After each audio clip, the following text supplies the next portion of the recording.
80 for sure, bitch. I think as people, I think it's really important to create space for ourselves, for our true selves.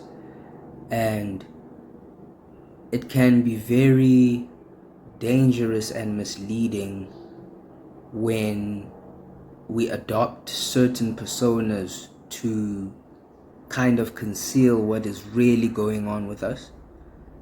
The fear of looking within. There's also the ego, which will not allow you to accept or acknowledge that there is an issue. And at the end of the day, it affects the spirit and it affects the soul, and the very fabric of who you are. Growing up, I had no sense of self, so it created a lot of friction in my life, with people, with myself, with the world, the way I saw things, And I will touch on a couple of aspects or components, but right now I'd really want to get into relationships. And I think that being who you truly are is very important for your relationships, because you cannot really forge an authentic bond with someone, or authentic connection with somebody, if you aren't offering your true self, the version of you that is really a reflection of God, right? And we all have a purpose, to carry out, and you cannot carry out that purpose unless you are your true self. And with relationships, it can be almost like a ticking time bomb, because you adopt a persona that conceals, anxieties and fears and insecurities and basically everything that we dislike about ourselves and the things that we want to avoid.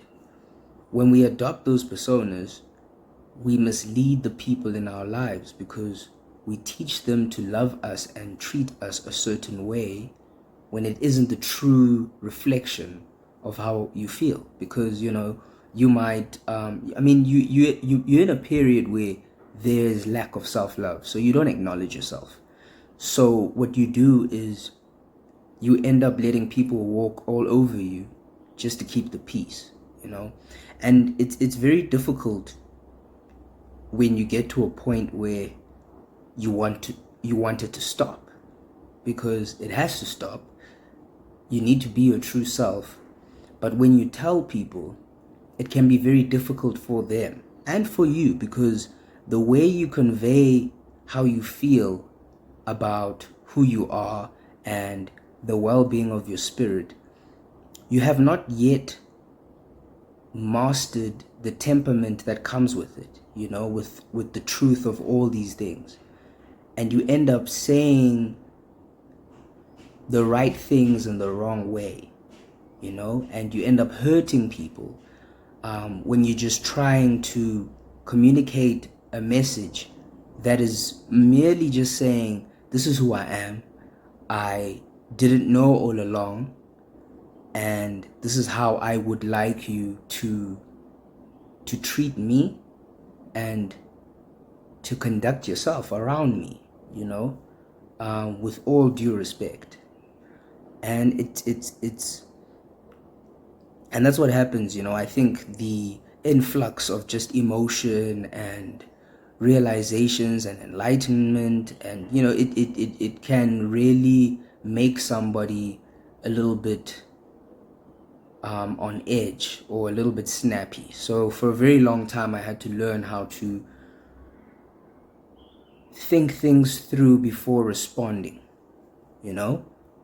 especially when I really started to care about myself. And the disturbances in my life, the many disturbances in my life, that exist, one of them is relationships. And I believe that if we create room and accommodate people for who they are, without judgment, and to really try and meet someone in a respectful place and in a place of love, we need to accept that there will never be perfection. And how I feel right now, I'm happy for my perspective to change. I hope it does. But the one I have is not a bad one. I just feel that right now, relationships are imperfect. But as long as they're filled with love and respect, I think they're good for us, So I Don't Know Peace is out this Friday.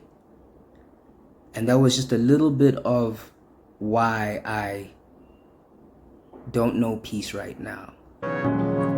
These days, everybody working it out. Hey, some still